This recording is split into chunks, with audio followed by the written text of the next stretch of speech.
perguntas, certo? Nosso exercício anterior, tá? Primeiro, qual é a forma das faces laterais de todos os prismas? Lembrem-se, sempre retangular, forma de retângulo, certo? Qual é a forma das bases? As formas podem ser variadas, podem ser quadradas, pentagonais, hexagonais, até triangulares também, certo? Depende muito de cada um. Quais outras características comuns a todos os prismas? Em cada prisma, duas bases são paralelas, ou seja, todas as retas, certo? Por mais que você estique, elas nunca vão se tocar, certo? Essa é uma característica do prisma. Qual é a forma das faces laterais da pirâmide? Triangular, triângulo, certo? Formas variadas, a forma da base pode ser quadradas, pentagonais, hexagonais e por aí vai. Explique por que os paralelepípedos, incluindo os cubos, são exemplos de prisma. Porque os paralelepípedos, olha, os cubos têm duas bases paralelas, ó. Você olha, as duas bases são paralelas, têm a mesma forma e por mais que você estique, elas nunca vão se tocar. E as faces são retangulares. O nome do sólido aqui é como se você tivesse desmontado ele e você fosse montar. Como são triângulos nas laterais, tá vendo? Triângulos, triângulos. Então eles são pirâmides. E a base é a figura que fica ao centro. Pirâmide de base quadrada, pirâmide de base triangular. Certo? Aqui, ó, tem um retângulos, então são prismas, ok? E a base é um hexágono, que são 6 lados, ó, 1, 2, 3, 4, 5, 6, tá? Prisma de base triangular, prisma, retângulos, base triangular, triângulos, ok? Observe os prismas e as pirâmides da parte e responda. Você vai observar aí, vamos seguindo, certo? Aqui, ó, complete a tabela com o número de vértices, de faces e arestas. Pirâmide, eu vou fazer só esse exemplo e aí a gente segue para as outras questões. Senão o vídeo fica longo com as mesmas respostas. Pirâmide, ó. Uma face, duas faces. Atrás aqui tem uma face, 3, 4 faces. Vértice, lembra, é o ponto de encontro, ó. 1, 2, 3, 4.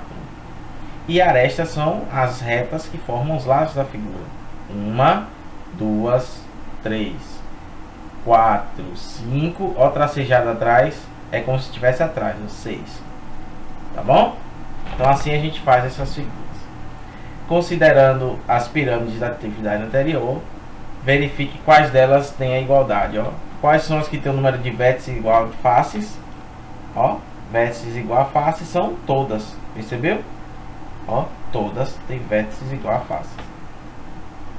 Vértices mais o número de faces são igual aos números de aresta mais 2. Vamos ver? 4 mais 4, que é vértice mais face. 8 é igual a aresta, que é 6. 6 mais 2, 8 também. E assim com todas as outras.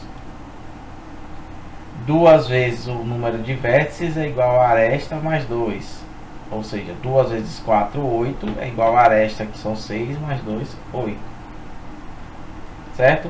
Faces mais aresta dá 19, tem alguma? Só a letra D, não é isso? A última figura. Na letra E, arestas é igual a face mais 3. Tem alguma? 6 mais 3, 9, 7 mais 3, 10, nenhuma. E a aresta vezes a face dá 30 em alguma? 6 vezes 4, 24, 8 vezes 5, 40, 10 vezes 6, 60 e 7 vezes 12, 84. Então, nenhuma. Certo? Então, vamos lá corrigir outra questão também na outra página. Deixa eu passar a página aqui. Um poliedro de Platão tem 8 faces e 6 vértices. Quantas arestas eles vão ter? Ó, se 8 mais 6, 14. Certo? Igual ao número de arestas mais 2. Se já tenho 2, 14 menos 2, 12. Lembre-se, a relação de Euler é o número de vértices mais o número de faces igual ao valor da aresta mais 2. Ó, a mesma coisa a gente vai fazer as continhas aqui, bonitinhas com todos eles, certo? Vértices e faces para achar o valor de aresta mais 2. Certo? 4 mais 4, 8. Então, para esta aqui tem que ter mais 2. 8 menos 2, 6. E assim por diante. Beleza? Assim a gente segue as outras questões da mesma forma.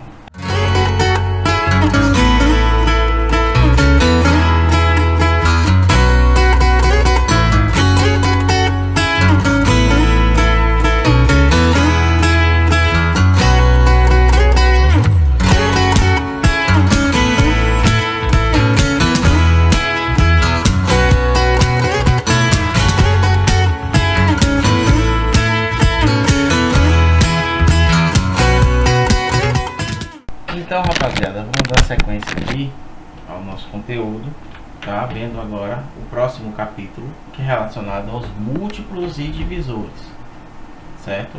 Vocês podem ver aí, capítulo 4 do livro, certo? Fala sobre múltiplos e divisores. Quando a gente pode multiplicar, como dividir, quais são as partes relacionadas a múltiplos e a divisores, certo?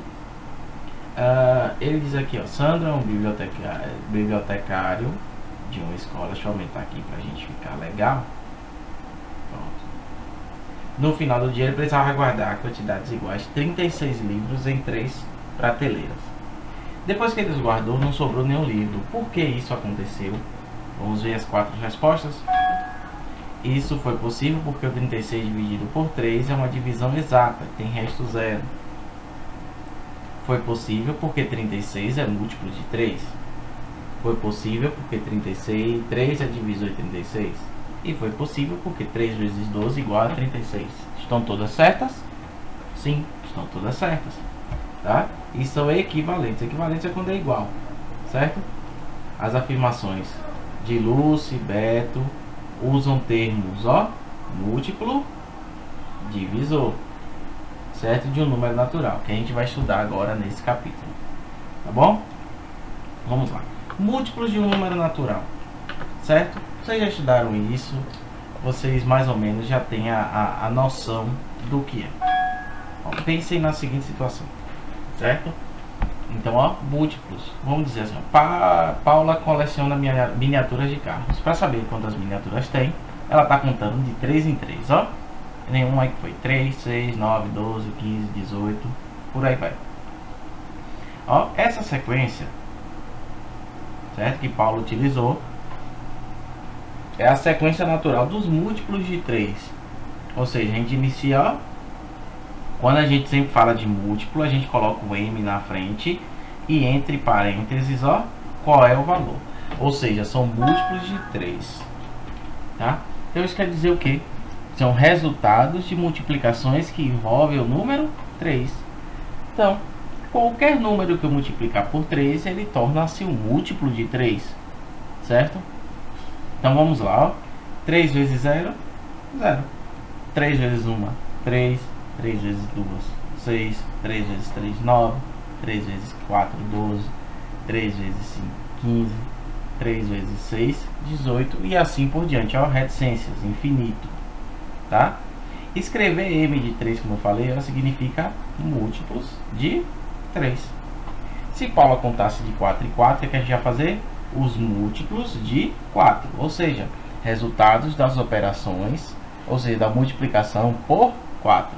4 vezes 0, 0, 4 vezes 1, 4, 4 vezes 2, 8, 4 vezes 3, 12 e assim por diante. Assim como está aqui, ó. 4, 8, 12, 16, 20, por aí vai. Porque tem reticências. Porque reticência significa infinito. Certo? A reticência significa infinito. Ok? Lembrem-se disso. A sequência dos números de um número natural diferente de 0, ela não tem fim, ó. Infinito. Tá vendo? Acabei de falar. Esse fato é indicado pelas reticências no final, ou seja, quando pedir lá os múltiplos, ó, sempre coloca o que? Reticências no final. Nunca esqueçam, sempre reticências no final. O primeiro termo de um múltiplo é sempre quem? 0. Lembrem-se disso. Certo? Eu pedi a sequência dos números de 20. O primeiro termo qual é?